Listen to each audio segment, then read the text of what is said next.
هاي جايز، عملنا اليوم التبولة اللبنانية الأساسية التقليدية بمكونات كتير بسيطة وسهلة. يلا تعالوا شوفوا شو عنا. عنا هون 6 ضمات بقدونس. بدنا نبلش هلا نقطع. أنا هون راصصهم لقطعهم ناعمين عشان يطلعوا معي ناعمين. تمام هيك على هالطريقة هيدي. اوكي هلا بنحطهم بالجاط.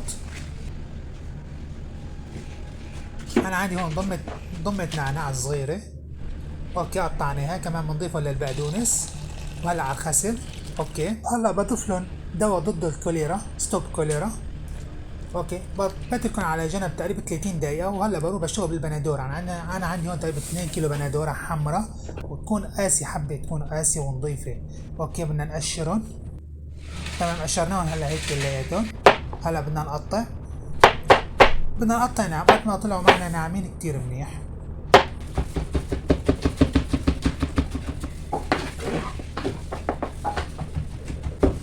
اوكي تمام.